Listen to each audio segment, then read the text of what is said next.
नमस्कार साथियों, आप सभी का स्वागत है। आज इस क्लास में हम बिहार स्टेट और बीपीएससी 4.0 के लिए एनसीईआरटी के एमसीक्यू की सीरीज है वो शुरू करने जा रहे हैं। तो आज ये पहली क्लास में जिसमें हम जो बेसिक क्वेश्चन है एनसीईआरटी के तो वो प्रारंभ करेंगे। तो आज हमने कक्षा 11 एनसीईआरटी की जो पहली कुछ बेसिक क्वेश्चन बनते हैं बेसिक कंसेप्ट से वो शुरू करने जा रहे हैं। तो पहला प्रश्न आता है और ये बिल्कुल बेसिक है और जीरो से कोई शुरुआत करता है तो उसके लिए बहुत ही ज्यादा महत्वपूर्ण है।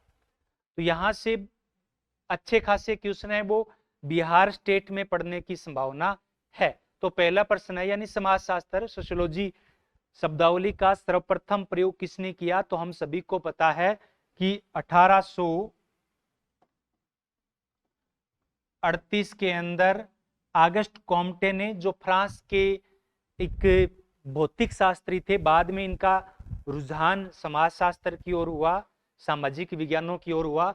इन्होंने सेंट साइमन के साथ मिलकर एक नया विज्ञान बनाने की कोशिश की थी जिसे पहले इन्होंने नाम दिया था सामाजिक भौतिकी। इन्होंने एक नया विषय विकसित करने की कोशिश की सामाजिक भौतिकी, लेकिन बाद में इनको पता चला कि एडोल्फ क्वेटलेट नामक एक विचारक है, उन्होंने पहले ही शब्दावली का प्रयोग कर दिया है। तो फिर 1838 में समाजशास्त्र शब्दावली का सबसे पहला प्रयोग किया था ऑगस्ट कॉम्टे ने, इसलिए हम कॉम्टे को फादर ऑफ सोशियोलॉजी का कहते हैं, समाजशास्त्र के जनक के तौर पर जानते हैं। समाजशास्त्र की सर्वोत्तम परिभाषा कौन सी है?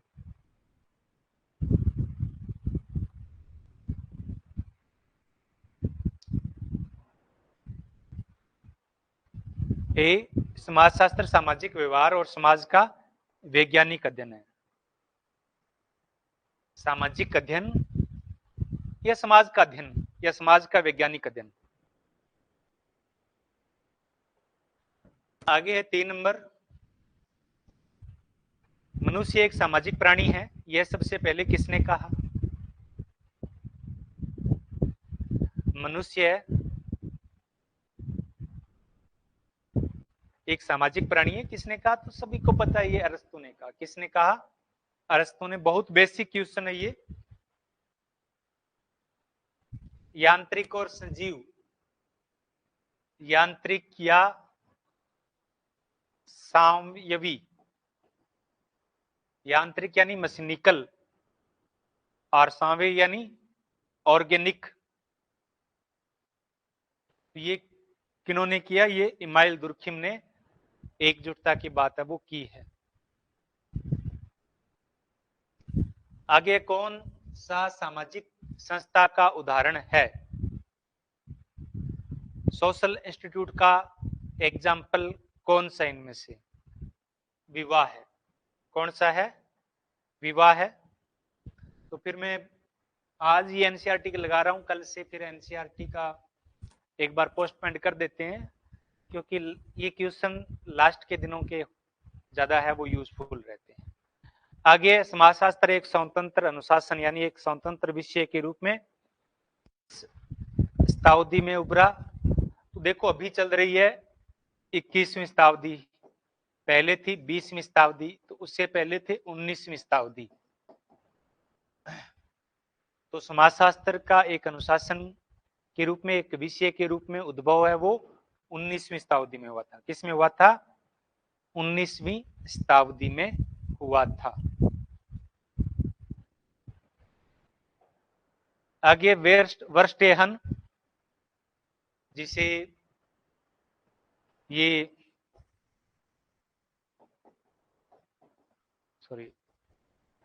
एक जर्मन लैंग्वेज है जिसका अर्थ होता है व्याख्यात्मक बोध।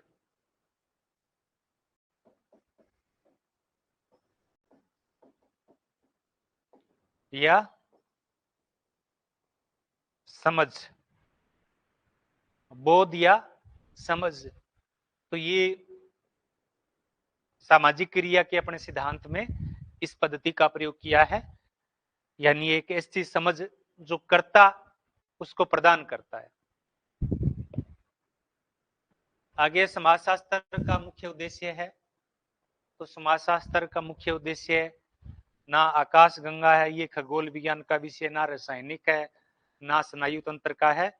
समाज, सामाजिक संस्थाओं और अंत्यक्रियाओं का अध्ययन करना ही इसका उद्देश्य है।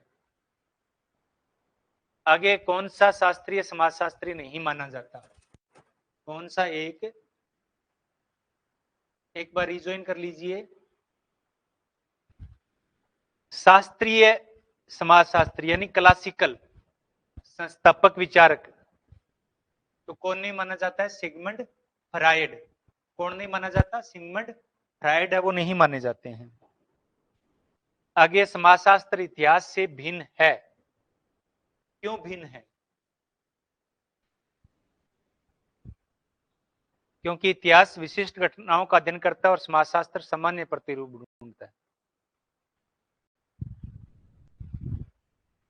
झारखंड का है, ये भी है, और झारखंड में कुछ एक्स्ट्रा जो मॉडर्न टॉपिक्स हैं वो भी हैं, तो उनकी हम अभी स्टार्ट करेंगे। झारखंड की जो कुछ एक्स्ट्रा क्लासेस, एक्स्ट्रा टॉपिक्स हैं, उन पे क्लास है, वो अभी 5-7-10 दिन में स्टार्ट करेंगे, 5-7 दिन में स्टार्ट कर देंगे। ये भी है, ये इजी लेवल है, लेकिन बीपीएससी में मुख्य प्रकार के एनसीईआरटी से रिलेटेड क्वेश्चन मैंने आज की क्लास रखी थी। आगे क्या? इतिहास सामाजिक व्यवहार का अध्ययन नहीं करता है, इतिहास वैज्ञानिक है, समाजशास्त्र नहीं, ये भी गलत है। समाजशास्त्र इतिहास से पुराना है, तो ये सारे के सारे गलत है, ए ही सही है, ए इसका राइट आंसर हो जाएगा। आगे एनसीईआरटी के अनुसार समाजशास्त्र सामान्य ज्ञान से अलग है, क्योंकि यह व्यवस्थित और वैज्ञानिक अध्ययन पे है, ये मतों पर आधारित नहीं है, ग्रंथों पर आधारित नहीं है, परंपराओं पर आधारित नहीं है, यह व्यवस्थित और वैज्ञानिक अध्ययन पर आधारित है। आगे वर्ग संघर्ष, क्लास स्ट्रगल का कंसेप्ट है, वो हम सभी को पता ही है, इस पे ज्यादा चर्चा तो करने की आवश्यकता ही नहीं है। एक बार आप है ना, वॉइस की प्रॉब्लम आ रही है जिनको, एक बार क्लास को छोड़ के दोबारा से रीजॉइन क्लास कर लीजिए, क्लास को एक बार लेफ्ट कर दीजिए, फिर दोबारा से रीजॉइन कीजिए, वॉइस की प्रॉब्लम नहीं आएगी। अब है आगे है, समाजशास्त्र में स्टेटस का अर्थ है। स्टेटस का क्या अर्थ है?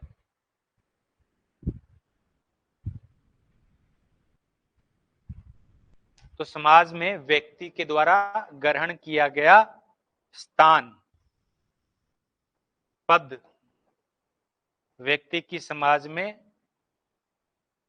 स्थिति।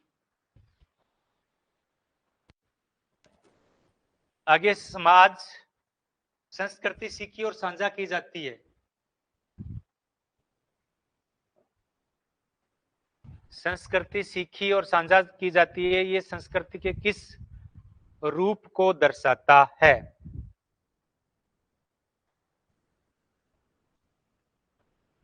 तो ये जैविक रूप से होती है, वो सामाजिक नहीं है, प्राकृतिक नहीं है, केवल व्यक्तिगत नहीं है, सामाजिक निर्माण।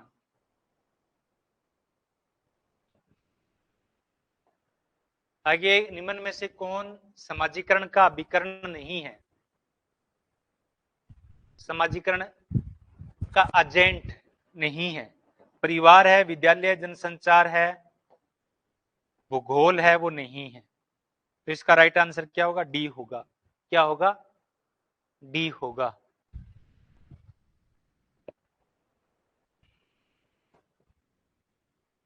आत्महत्या का सिद्धांत है, वो दुर्खिम ने अपने किस पुस्तक में दिया? तो ये भी सभी को पता ही है। अब इनके ईयर पूछें तो ये सबसे पहले पुस्तक आती है इनकी 1893 में, फिर 1895 के अंदर, फिर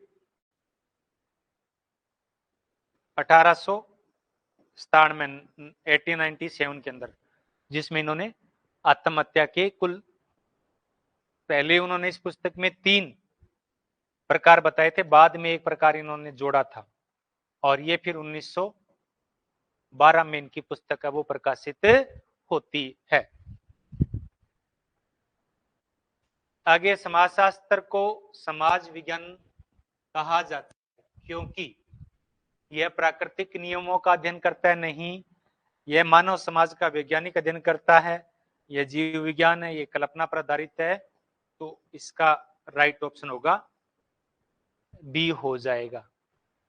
तो शायद इसमें तो गलती की गुंजाइश नहीं है, इसलिए मैं इसे क्लास करवाना अब नहीं करता हूं, लेकिन जो स्टार्टिंग में सीखते हैं बेसिक से,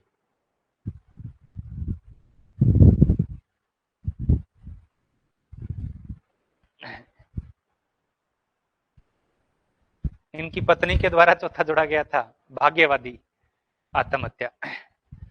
आगे समाजशास्त्र की मुख्य पद्धति है, तो समाजशास्त्र की जो मुख्य पद्धति है वो वैज्ञानिक अवलोकन, तुलना और वर्गीकरण है।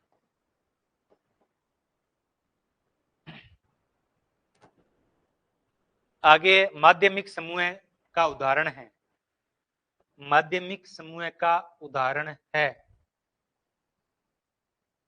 अब इसको हम कह सकते हैं माध्यमिक की बजाय द्वितीयक समूह का उदाहरण है। तो सीएच कुले ने ये 3 प्रकार के प्राथमिक समूह बताए थे। कितने प्रकार के प्राथमिक समूह बताए? 3 प्रकार के प्राथमिक समूह बताए। सी गलत बता रहे हो, 19वें का डी राजनीतिक दल है वो प्राथमिक नहीं, वो द्वितीयक समूह का उदाहरण है, माध्यमिक समूह का उदाहरण है। में से कौन सा समाज शिकार और भोजन संग्रह पर आधारित है? तो कौन सा है? आदिवासी समाज। कौन सा अर्जित परिस्थिति है?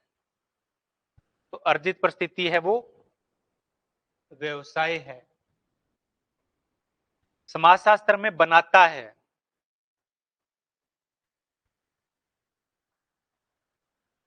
अपनी संस्कृति के प्रति पक्षपाती नहीं। समाजशास्त्र हमें सिखाता है कि संस्कृति सापेक्ष होती है, धर्म पर निर्भर नहीं। सभी परंपराओं को अस्वीकार करना कुछ को कर सकता है, तो समाज की समझ में अधिक वस्तुनिष्ठ हमें सिखाता है, बी। आगे समाजशास्त्र सामाजिक तथ्यों का विज्ञान है, ये मैं अभी बात ही कर रहा था। ये किसने कहा? ये इमाइल दुर्खिम ने कहा। एनसीईआरटी के अनुसार समाजशास्त्र का महत्व है क्योंकि यह ज्योतिष नहीं सिखाता है, इतिहासकार है, अर्थशास्त्र है, यह सामाजिक यथार्थ को आलोचनात्मक रूप से समझने के उपकरण देता है। तो इसका राइट आंसर क्या हो जाएगा? ए हो जाएगा। कौन सी एक सामाजिक संस्था है, सॉरी नहीं है, तो विवाह, परिवार, धर्म ये सामाजिक संस्थाएं हैं, प्रौद्योगिकी सामाजिक संस्था नहीं है। समाज में परिवार की भूमिका कौन सी होती है? उपयुक्त सभी किन से आधारित होता है? ये भी उपयुक्त सभी कह रहा हूं ना, बहुत बेसिक क्वेश्चन है आज के। मैंने बीपीएससी के लिए लिए थे, लेकिन शायद इलेक्शन वहां पे घोषित हो गए हैं, तो अब आगामी 2 महीनों में बीपीएससी का एग्जाम नहीं होगा। नई सरकार है वो तुरंत करवाती नहीं है, तो मुझे लगता है कि बीपीएससी का भी हालत है वो यूपी पीजीटी की तरह होने वाला है, जो कि बहुत गलत है। सही समय पे एग्जाम होना बहुत जरूरी है। संपत्ति की संस्था नियंत्रित करती है,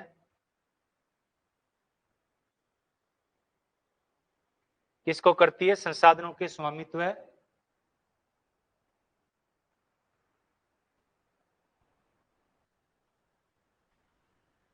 या फिर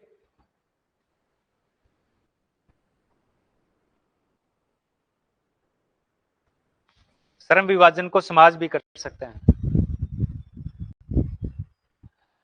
राजस्थान प्रवक्ता का तो समय पे होगा। ये राजस्थान की खास बात है कि यहाँ पे टाइम से एग्जाम होता है। कोई बाय द वे 1 महीना आगे पीछे हो जाए वो अलग बात है, बाकी वो पहले 6 महीने पहले ही बता देते हैं कि हम एग्जाम किस वीक में लेंगे, किस मंथ में लेंगे।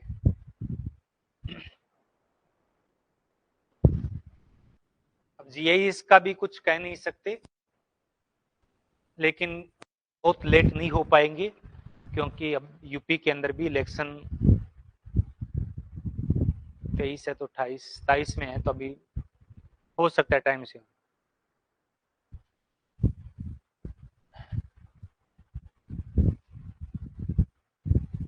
आगे एक पत्नी प्रथा, मोनोगेमी का अर्थ है एक पुरुष कई स्त्रियां नहीं, एक स्त्री कई पुरुष नहीं, एक स्त्री का एक पुरुष के साथ विवाह।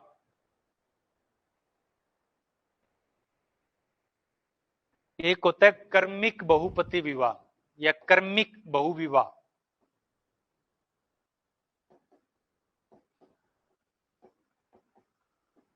तो ये भी एक विवाह ही माना जाता है, यानी एक पत्नी के को छोड़ दिया, तलाक दे दिया, या किसी साथी की है तो मृत्यु हो जाती है, तो वो भी कर्मिक बहुविवाह माना जाएगा, लेकिन एक विवाह की श्रेणी में रखा जाएगा। बीपीएससी का ही करवा रहे हैं ये। स्टेट बिहार स्टेट का ही मान लो, बीपीएससी बिहार स्टेट दोनों का एक जैसा ही पेपर आता है। बहुपत्नी प्रथा प्रचलित है।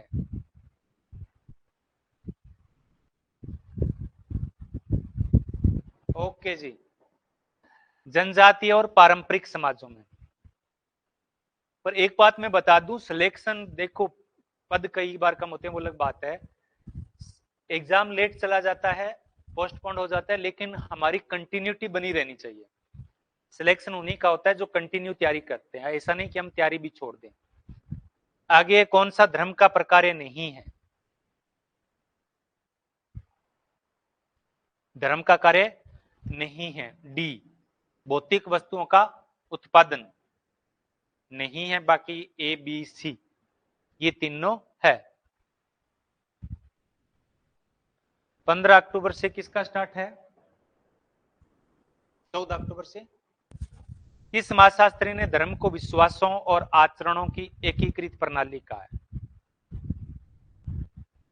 किस समाजशास्त्री ने धर्म को विश्वासों और आचरण की प्रणाली कहा है? तो हम सभी को पता है, हमने धर्म को एकीकृत यानी सामूहिक प्रतिनिधान का स्वरूप माना है।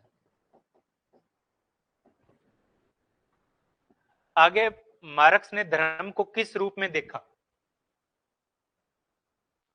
मार्क्स ने धर्म को जनता के लिए अफीम कहा है। कौन सी सामाजिक संस्था यौन संबंधों को नियंत्रित करती है और बच्चों को वैध बनाती है? तो विवाह, बगैर विवाह बच्चे हैं वो वैध नहीं होते हैं। आधुनिक समाज में सबसे अधिक कौन सा परिवार प्रचलित है? तो आधुनिक समाज में सबसे प्रचलित है वो एकल परिवार, न्यूक्लियर फैमिली। एंडोगेमी का अर्थ है, एंडोगेमी का क्या अर्थ है? अपनी जाति से बाहर विवाह करना, अपनी जाति के अंदर विवाह करना,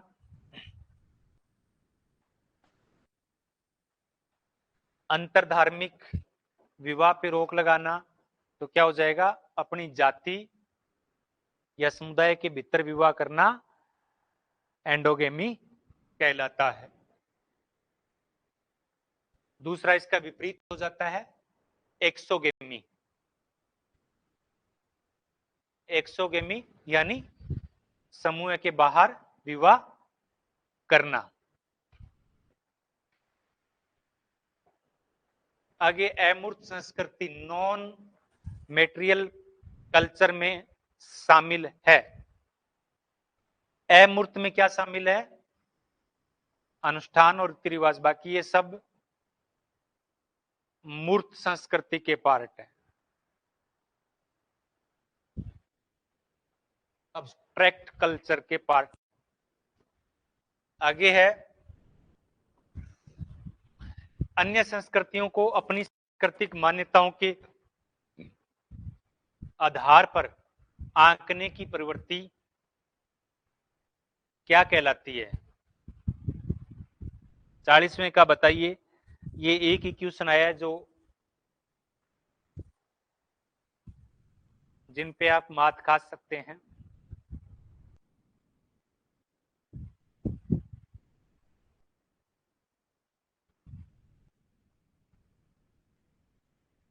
दिसंबर में नो प्रॉब्लम।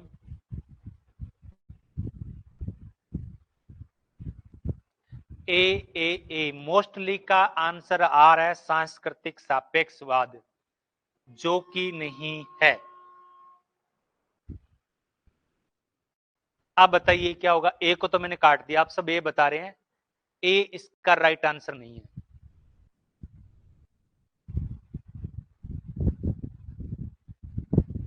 बी, डी भी बता रहे हैं तो डी भी नहीं है। डी भी मैंने काट दिया,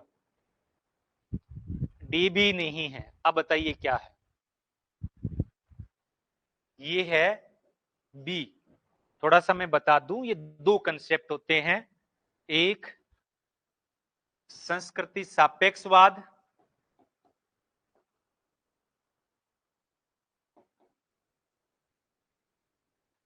और एक होता है स्वजाति केंद्रवाद।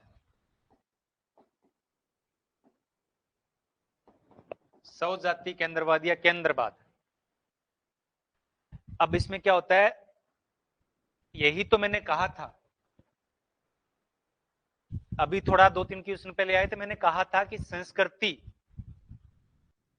व्यक्ति को वस्तुनिष्ठ बनाती है। क्यों बनाती है?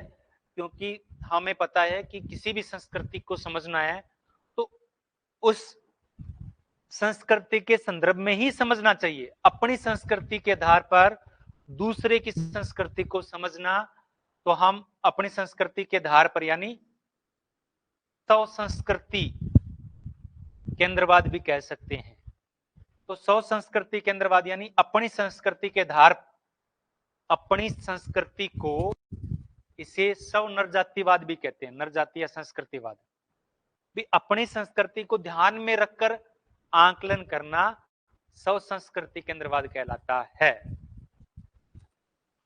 तो ये अब इसमें यही तो पूछा है, अपनी संस्कृति के आधार पर अन्य संस्कृतियों का मूल्यांकन स्व संस्कृतिवाद या स्वजाति केंद्रवाद या जाति केंद्रवाद, एथनोस्ट्रिज्म कहा जाता है। और किसी संस्कृति को उसके आधार पर ही समझना। जैसे मैं बताऊं कि पश्चिम संस्कृति, उसमें तलाक बहुत बुरी बात, तलाक बहुत कॉमन है, तलाक बहुत सामान्य है और एक व्यक्ति अमूमन 3-4 शादियां कर लेता है। एक को तलाक दिया, दूसरा, जैसे कि अभी मैं बात करूं, हमारे जो फिल्म अभिनेता है आप देखोगे कि मोस्टली के तलाक होते रहते हैं, दूसरी शादी, तीसरी शादी, वो उसकी पहली, तीसरी पत्नी है वो उसका चौथा पति है, इस प्रकार से। अब हम इसको क्या कहते हैं? कहते हैं बुरा है। बुरा कैसे कहेंगे? क्योंकि हमारी संस्कृति में ये नहीं है, तो हमने अपनी संस्कृति के आधार पर समझा। ऐसा नहीं होता, संस्कृति हमेशा उसकी संस्कृति के आधार पर ही समझी जानी चाहिए। आगे संस्कृति को उसके परिप्रेक्ष्य में समझना कहलाता है संस्कृति सांस्कृतिक सापेक्षवाद।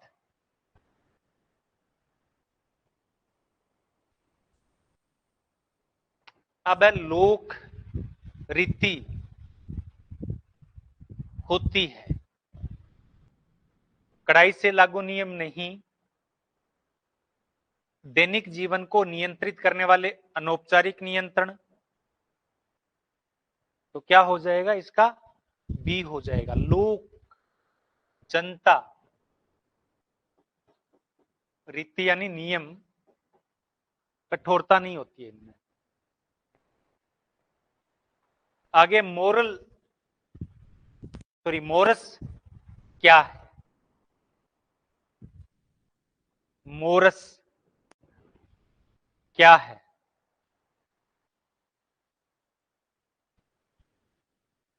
अब ये आदतें नहीं है, जनरीतियां नहीं है, ये व्यक्तिगत पसंद नहीं है, कानून नहीं है, ये नैतिक महत्व रखने वाली परंपराएं। पहले जनरीतियां बनती है,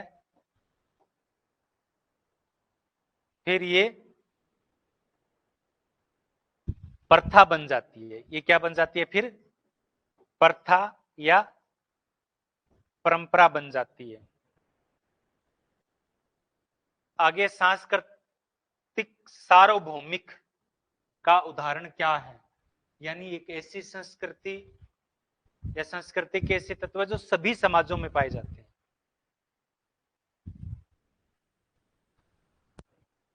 तो ये सभी के सभी है वो विवाह, भाषा, ये सब सभी संस्कृतियों में पाए जाते हैं। समाजीकरण क्या है? जैविक विकास नहीं है, शहरी क्षेत्र प्रौद्योगिकी नहीं है। बी, समाजीकरण समाज की संस्कृति को सीखने की प्रक्रिया है। आगे प्राथमिक समाजीकरण मुख्यतः कहां होता है? तो प्राथमिक समाजीकरण है वो परिवार में होता है। कहां होता है? परिवार में होता है, फिर पड़ोस में होता है, फिर सह समितियों में होता है। विद्यालय और ये द्वितीयक, ये अनौपचारिक समाजीकरण है, और ये औपचारिक समाजीकरण है। द्वितीयक समाजीकरण सेकेंडरी कहां होता है?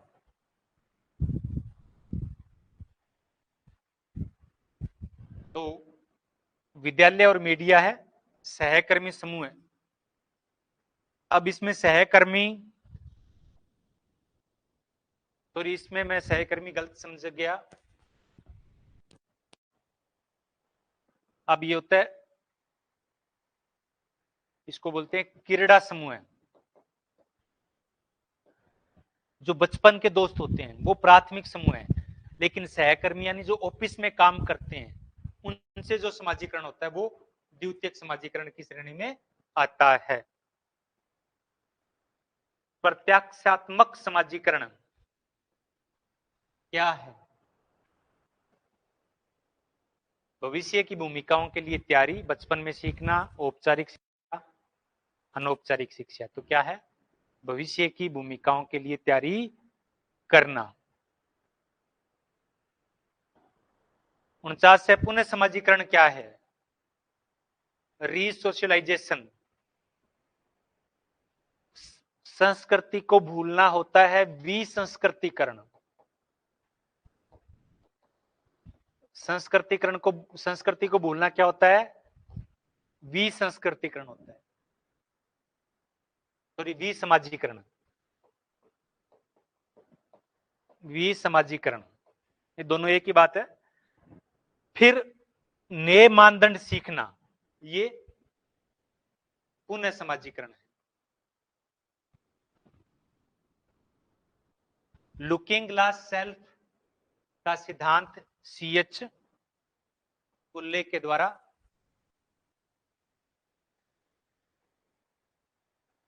विसंस्कृतिकरण किसने कहा था? विसंस्कृतिकरण का कंसेप्ट MN श्रीनिवास और मजूमदार, दो लोगों के द्वारा दिया गया है।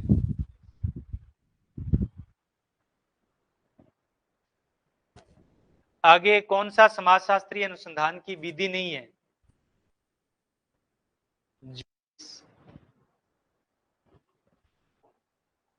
मात्रात्मक अनुसंधान मुख्य रूप से किससे संबंधित है? संख्याओं और आंकड़ों से।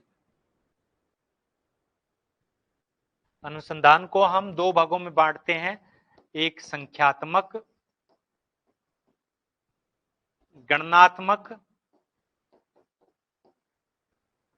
मात्रात्मक ये एक ही बात है,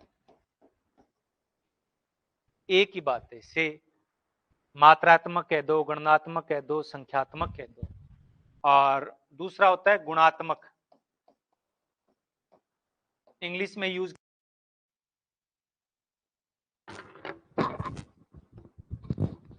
किसने आदिवासी समूह में सहभागी अवलोकन का यूज किया? किसने किया? तो इन्होंने किया, इनके द्वारा ये नहीं है, इनके द्वारा नहीं किया गया। सहभागी अवलोकन भारत में सबसे पहले किया एमएन श्रीनिवास ने, और पूरी दुनिया में किया सबसे पहले मेलोवंस्की ने। बड़ी जनसंख्या का अध्ययन करने के लिए कौन सी विधि है वो सर्वाधिक उपयुक्त होती है? तो अब क्या होता है कि विधियां हैं वो रिसर्च मेथड है वो कई प्रकार के होते हैं। तो केस स्टडी केवल एक व्यक्ति या एक संस्था की होती है, एक संस्था, एक व्यक्ति या एक समूह, यानी कोई एक इकाई का जब किया जाता है तो उसे केस स्टडी का है, इसे एकल अध्ययन कहा जाता है। सहभागी अवलोकन बहुत समय लेता है, साक्षात्कार भी बहुत समय लेता है। तो बहुत बड़ी संख्या है तो वो क्या होगा फिर? सर्वेक्षण विधि। सर्वे है वो तुरंत हो जाते हैं। अभी इलेक्शन आ रहे हैं तो इलेक्शन में जो किए जाते हैं बड़ी जनसंख्या के आधार पे, तो उन्हें हम सर्वेक्षण विधि कहते हैं। नमूना सैंपल क्या है? सैंपल इंग्लिश हिंदी में इसके लिए कई नाम का यूज किया जाएगा। नमूना, निदर्शन,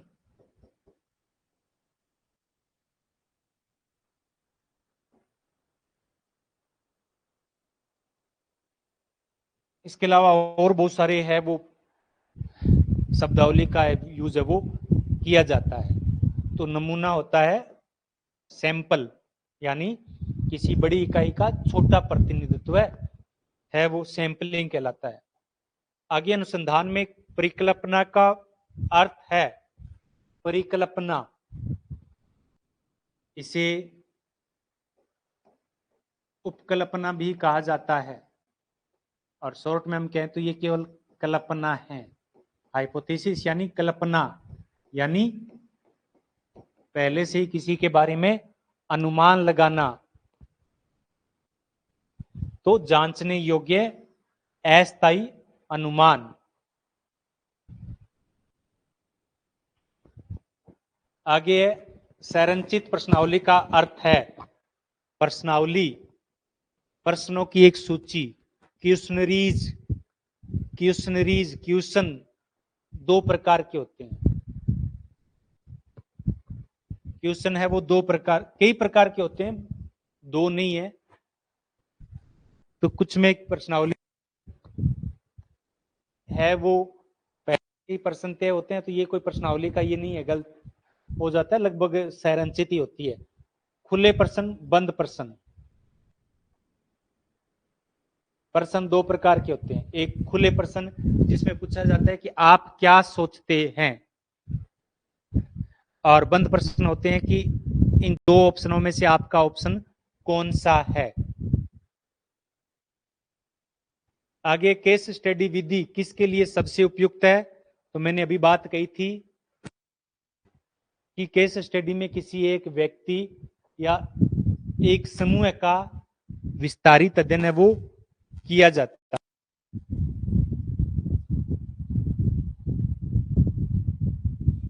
तो ये बेसिक क्वेश्चन थे 60। चलो ठीक है, आज की क्लास है वो यहीं समाप्त करते हैं। धन्यवाद।